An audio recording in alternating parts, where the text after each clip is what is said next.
In this video of the Historic Ordnance Series, we're going to look at the Czech PT-MI-BA2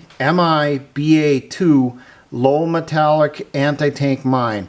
Now this mine entered service with the Czechoslovakian Army sometime in the 1950s. It is no longer being produced in either the Czech Republic or the Slovak Republics, but it looks like, according to demining sources, someone is producing a copy of this mine now, but they're not producing it of the same material. The original mine here was made out of Bakelite plastic and only came in this dark brown color. Someone is reproducing this metal, or this mine, using sheet metal, and they're being encountered in an OD green color. Now this mine is in the inventory of, or has been used in, or is used by the Czech Republic and Slovak Republics, and I have a feeling they're not a frontline mine anymore. These are probably in strategic wartime reserve. They've been used by Ethiopia, Eritrea, Namibia, Egypt, Congo, Rwanda, Somalia. They have been encountered in South Africa. They've been found in Angola and also in the Sudan. Now, some of the technicals on this: it is 9 1/4 inches wide. It is 5 1/3 inches high, and that's to the top of the ribs here. And then the pressure plungers, as they're called, these pressure probes, those add an additional 2 1/4 inches in height once they're installed. Total length of the mine is 15 2/3 inches. Weight is 21 pounds, of which 14 pounds is the explosive filler, and the explosive filler is TNT. There are 2 P10 boosters located directly below where the pressure probes or pressure plungers get installed. There would be in these 2 positions here on the mine. Now this mine uses one of 2 fuses, or one of each. It uses the RO7-2 or the RO7-3. The difference between the 2 of them: the 7-3 looks the exact same as the 7-2, and this is the 7-2. But internally it has anti-handling features, and it kind of sounds like the anti-handling feature is kind of a motion thing. When the mine would get picked up or the fuse would get moved, something internally will detonate the fuse. Otherwise, these fuses are set to be activated between 440 pounds to 880 pounds. There are notes that high heat makes these fuses extremely sensitive. Now, these mines come one in a crate here, like you see, a wooden crate, and then alongside the mine, inside the crate here, are 2 fuses, no detonator attached, and also the 2 pressure plungers.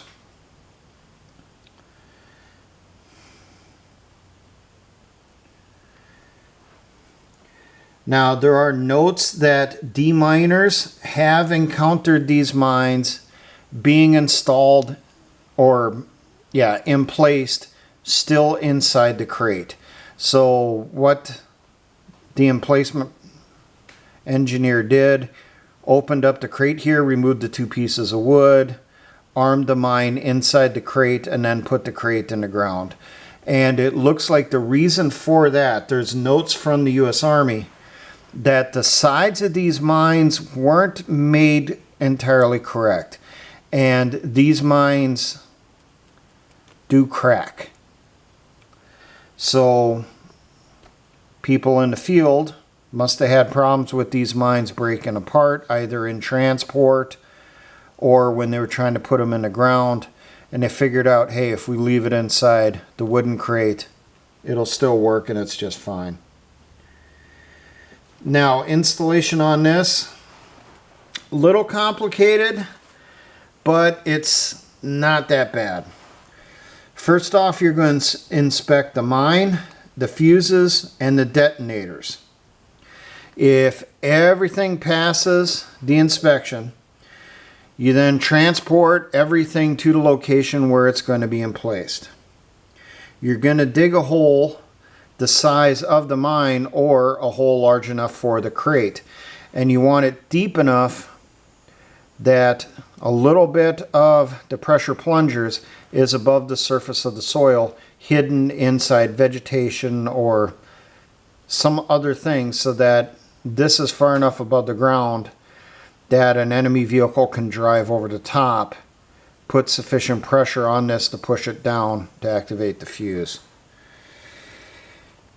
Now, once you got the hole ready, you're going to remove the two locking pins, which are right here, the same side that has a carrying handle. They're up here in the corners.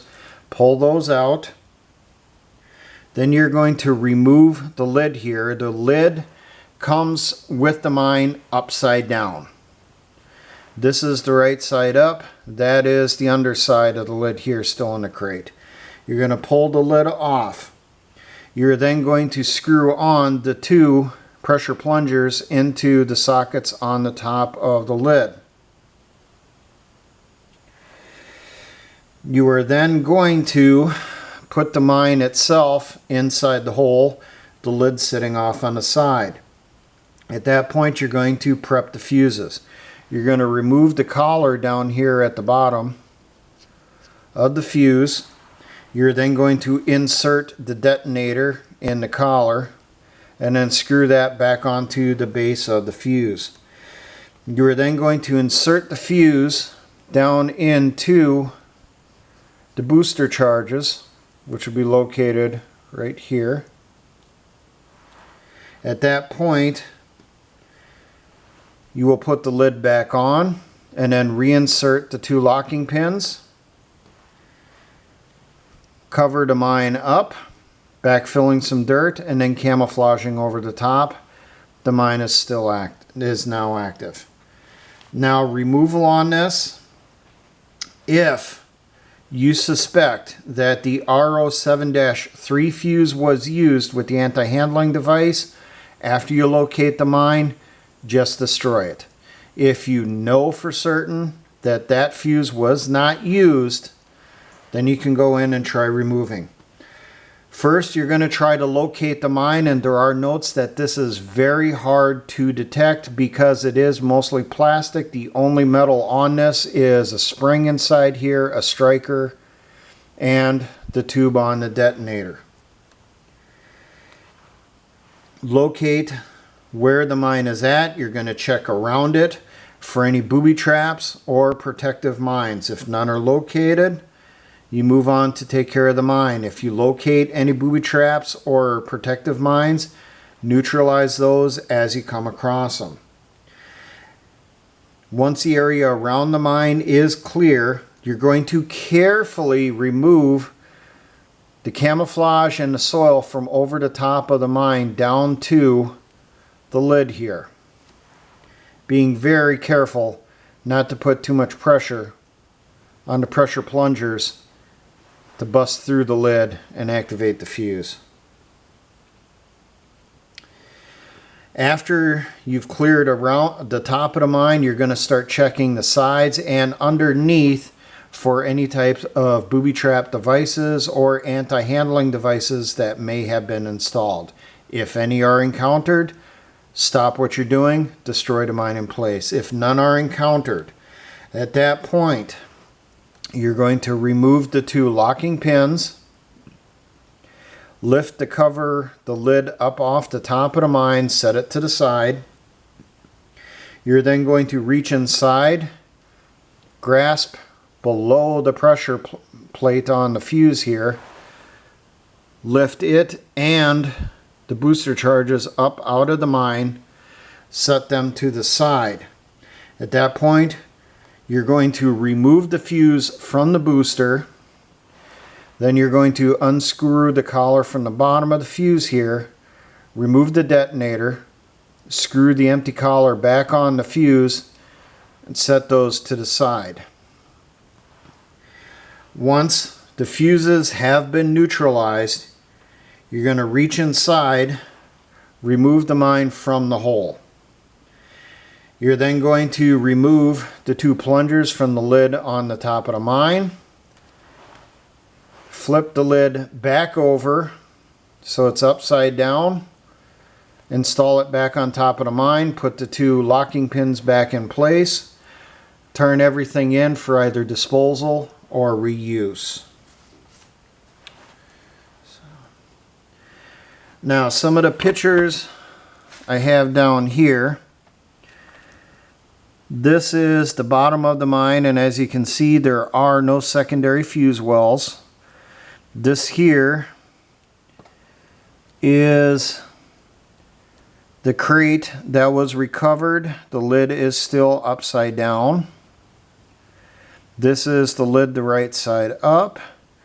Over here is one of the mines inside its shipping crate, but someone has gone through and stripped all the explosive out of it, so you can see the internals to include the reinforcing ribs, which are inside the mine. Just double checking my notes here, see if there's anything else. Nope, that looks like that is everything. These mines, what it looks like to me, these were the replacements for the PTMID, which was the wooden anti-tank mine that Czechoslovakia used at the start of the Cold War, which was a copy of a German wood mine. This looks like an evolution of it that came sometime probably in the mid-1950s, and when these came out, that's when the wooden versions, the PTMIDs, were then declared obsolete and put into emergency wartime storage. Chance of coming across these mines is really low because primarily the only locations they are found is in Africa, especially sub-Saharan Africa. So, but it is a mine that does appear inside U.S. Special Forces manuals. In particular, STP 31-18C34-SM-TG, Special Forces Engineer Sergeant. It looks like it appeared in these manuals sometime in the 1990s. They do appear in the manuals that came out post 9/11. And in this version of the manual that I have here, which is not an actual military copy, this is a civilian copy, they had the full instructions for this mine in there, and I actually only found one screw up inside here, and that's on one of the steps. It said to flip the mine over after removing the lid. No, it's flip the lid over, not the mine.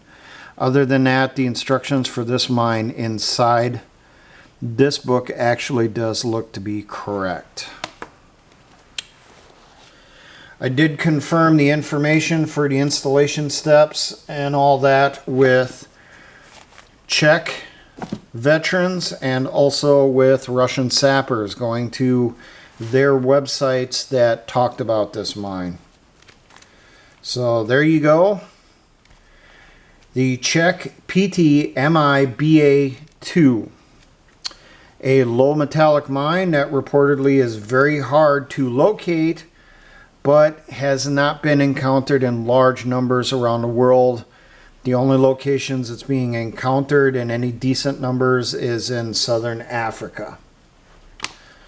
Now, for all my engineer brothers in the Patriot and militia movements, always remember essayons.